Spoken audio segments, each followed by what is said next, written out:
दृष्टि IAS के audio article programme में आपका स्वागत है। आज का हमारा आर्टिकल द हिंदू में प्रकाशित लेख are courts encroaching on the powers of the executive और PRS में छपे लेख लेजिस्लेटर वर्सेस जुडिशरी के सम्मिलित सारांश पर आधारित है।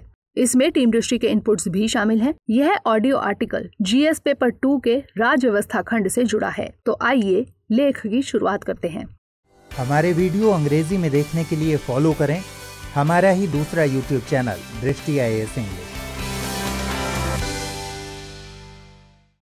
जनवरी 2021 में सुप्रीम कोर्ट ने विवादित कृषि विधेयकों पर रोक लगा दी। कोर्ट ने भारत सरकार और किसान संगठनों के बीच वार्ता के लिए एक समिति के गठन का आदेश दिया। कोर्ट ने विधेयकों की संवैधानिकता पर प्रश्न उठाने के बजाय राजनीतिक निपटान की बात की, जिसे विशेषज्ञों द्वारा कार्यपालिका के काम में हस्तक्षेप के तौर पर देखा जा रहा है। विशेषज्ञों के मुताबिक कोर्ट को विधेयकों की संवैधानिकता पर तर्क करना था। विधिक तौर पर ये विधेयक कितने उचित हैं, इस बात पर करनी थी, न कि जुडिशियल ओवररीच यानी न्यायिक अति सक्रियता दिखाते हुए समिति के गठन का आदेश देना चाहिए था।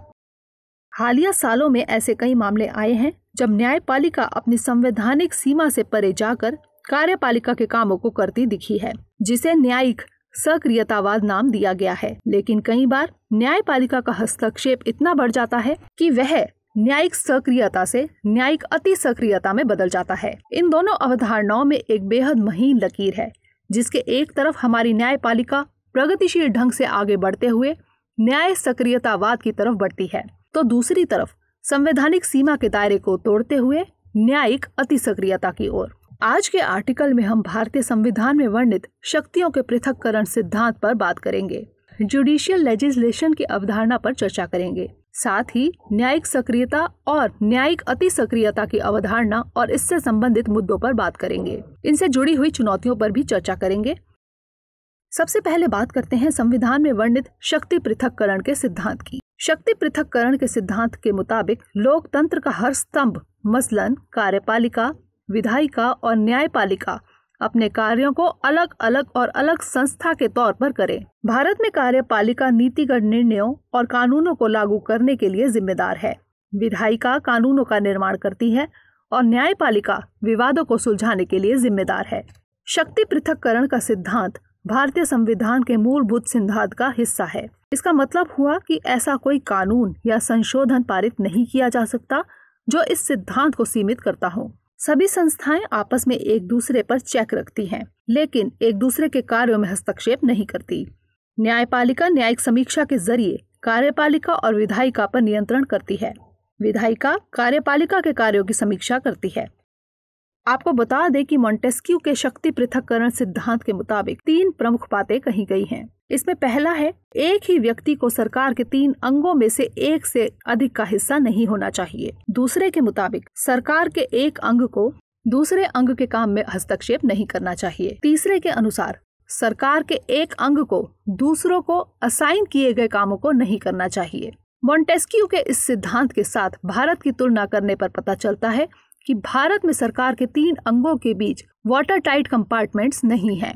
सरकार के 3 अंगों के काम एक दूसरे के कामों में एक सीमा तक ओवरलैपिंग करते हैं। जैसे कि न्यायपालिका के पास विधायिका द्वारा पारित किए गए कानूनों को असंवैधानिक होने की स्थिति में अमान्य ठहराने की शक्ति है। इसी तरह कार्यपालिका के पास न्यायपालिका में नियुक्तियों की शक्ति है। जाहिर है कि मॉन्टेस्क्यू के सिद्धांत को भारत समेत अधिकांश लोकतांत्रिक देशों में कड़ाई से लागू नहीं किया गया है। इस मामले में संविधानविद D.D. बसु का कहना है कि आधुनिक समय में शक्ति पृथक्करण सिद्धांत ऑर्गेनिक ढंग से लागू होना चाहिए। साथ ही एसेंशियल और इंसिडेंटल पावर्स को अलग अलग करने की जरूरत है। इससे सरकार के एक अंग की एसेंशियल पावर्स को दूसरे अंग द्वारा एनक्रोच यानी अतिक्रमण नहीं किया जा सकता, लेकिन इंसिडेंटल पावर्स पर कुछ एक्सरसाइज की जा सकती है। उनके मुताबिक वर्तमान में शक्ति पृथक्करण सिद्धांत के तहत बहुत कड़ाई से तीनों के फंक्शन को अलग अलग करना लोकतंत्र के लिए जरूरी नहीं है। सैद्धांतिक तौर पर शक्ति पृथक्करण का सिद्धांत ठीक है, लेकिन वास्तविक धरातल पर इसे लागू करना व्यावहारिक तौर पर संभव नहीं हो पाता। यह स्थिति भारत और दुनिया के अन्य लोकतांत्रिक देशों में देखने को मिलती है। भारत में सरकार के 3 अंगों के बीच एक संतुलन है। संवैधानिक प्रावधानों के जरिए तीनों ही अंग एक संतुलन के साथ काम करते हैं। बीते कुछ समय में न्यायपालिका द्वारा कार्यपालिका के कामों को भी अंजाम दिया जा रहा है, जिसे जुडिशियल लेजिस्लेशन यानी न्यायिक विधायन नाम दिया जा रहा है। आइए अब देखते हैं कि जुडिशियल लेजिस्लेशन यानी न्यायिक विधायन क्या है। न्यायपालिका के वो कौन से जजमेंट हैं जिनमें जुडिशियल लेजिस्लेशन देखने को मिलता है। जब न्यायपालिका कानून निर्माण का कार्य करने लगे तो इसे जुडिशियल लेजिस्लेशन यानी न्यायिक विधायन कहा जाता है। क्या न्यायपालिका के पास विधायन बनाने की शक्तियां हैं? इसका जवाब स्वयं कोर्ट ने अपने कई जजमेंट्स में दिया है। राम जवाया बनाम स्टेट ऑफ पंजाब वाद में कहा कि हमारा संविधान सरकार के एक अंग के एसेंशियल कार्यों को दूसरे अंग द्वारा अंजाम नहीं दिया जा सकता। ऐसे ही यूनियन ऑफ इंडिया बनाम देवकी नंदन अग्रवाल में कोर्ट ने कहा कि विधायन की शक्ति कोर्ट को नहीं दी गई है। सुरेश सेठ बनाम कमिश्नर इंदौर म्यूनिसिपल कॉर्पोरेशन के मामले में कोर्ट ने कहा संवैधानिक प्रावधानों के मुताबिक संसद और राज्य विधायिका के पास कानून बनाने की संप्रभु शक्ति है। स्वयं अपने निर्णयों में इस तथ्य को दोहराने के बावजूद क्या कोर्ट इस न्यायिक अनुशासन को कायम रख पाया है? चलिए इसे कोर्ट के द्वारा दिए गए निर्णयों के जरिए समझने की कोशिश करते हैं। अरुण गोपाल बनाम यूनियन ऑफ इंडिया मामले में सुप्रीम कोर्ट ने दीपावली के मौके पर पटाखों का समय निर्धारित किया। इसके अलावा ऐसे पटाखे जो इको फ्रेंडली नहीं हैं, उन पर प्रतिबंध लगाया गया था। MC मेहता बनाम यूनियन ऑफ इंडिया के मामले में सुप्रीम कोर्ट ने 30 मार्च 2020 के बाद BS4 व्हीकल्स की बिक्री पर प्रतिबंध का निर्णय सुनाया। ऐसे ही सुभाष काशीनाथ महाजन बनाम स्टेट ऑफ महाराष्ट्र मामले में अनुसूचित जाति और जनजाति अधिनियम 1989 की धारा 18 में संशोधन किया गया था। ऐसा ही एक निर्णय क्वासी जुडिशियल बॉडी NGT ने दिल्ली में 15 साल पुराने पेट्रोल वाहन या 10 साल पुराने डीजल वाहनों पर प्रतिबंध के मामले में दिया था। गौरतलब है कि कोर्ट और NGT दोनों ही विधायन निकाय नहीं हैं। विशेषज्ञों का मानना है कि अगर जजेस अपनी मर्जी के मुताबिक कानूनों का निर्माण करने लगेंगे तो न केवल यह शक्ति पृथक्करण के सिद्धांत के खिलाफ है, साथ ही इससे एक अनिश्चितता और अव्यवस्था की स्थिति भी बनेगी।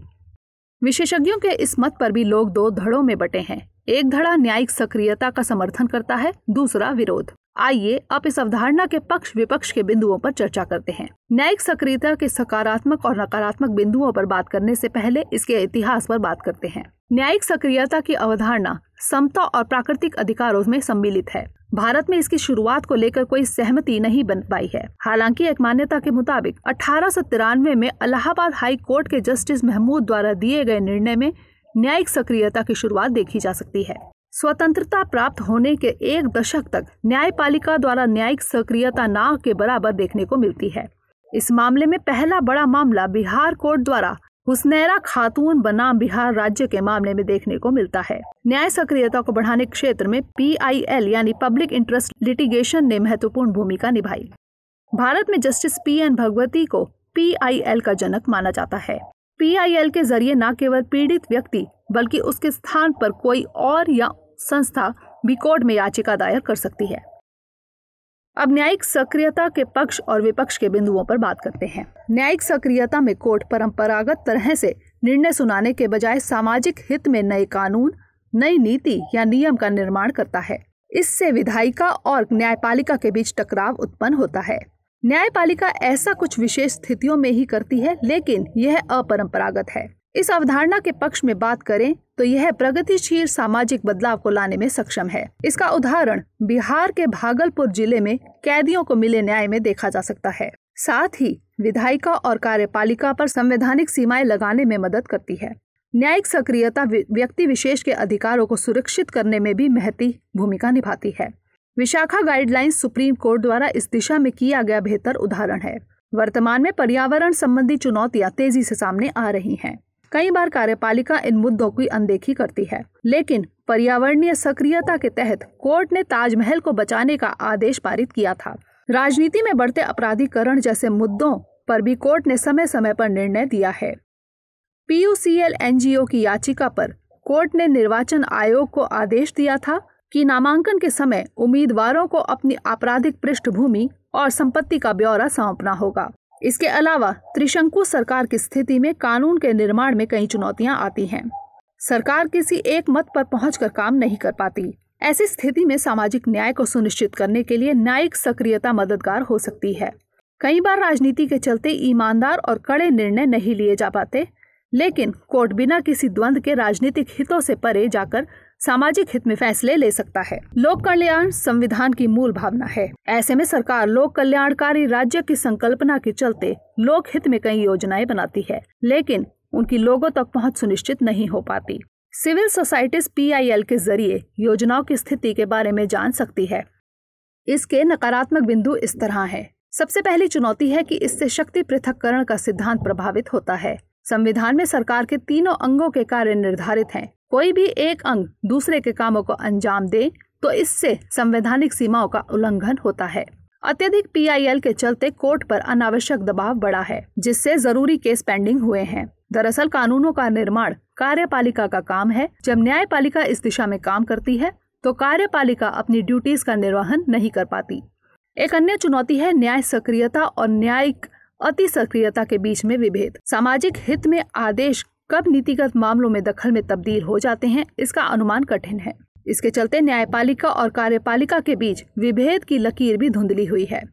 निष्कर्ष के रूप में कहा जा सकता है कि न्यायिक सक्रियता भले ही सामाजिक प्रगति के लिहाज से सही हो, लेकिन संविधान के अनुरूप कार्यपालिका, न्यायपालिका और विधायिका के कार्य क्षेत्र को अक्षुण्ण बनाए रखना जरूरी है। लोकतंत्र की मूल भावना में सरकार के तीनों अंग एक दूसरे के साथ संतुलन बनाते हुए सम्मान की भावना के साथ काम करते हैं, लेकिन न्यायिक अति सक्रियता से इस लोकतांत्रिक सिद्धांत को चोट पहुंचती है। न्यायालय का काम भ्रष्टाचार, चुनाव सुधार और पर्यावरणीय मुद्दे न्यायपालिका का काम नहीं है। न्यायपालिका का काम इन मुद्दों पर बने कानूनों की संवैधानिकता को परखना है। न्यायिक सक्रियता सही मायने में तभी कही जा सकती है जब संवैधानिक उपबंधों के दायरे में इसका पालन हो। आइए अब नोट करते हैं आज का सवाल।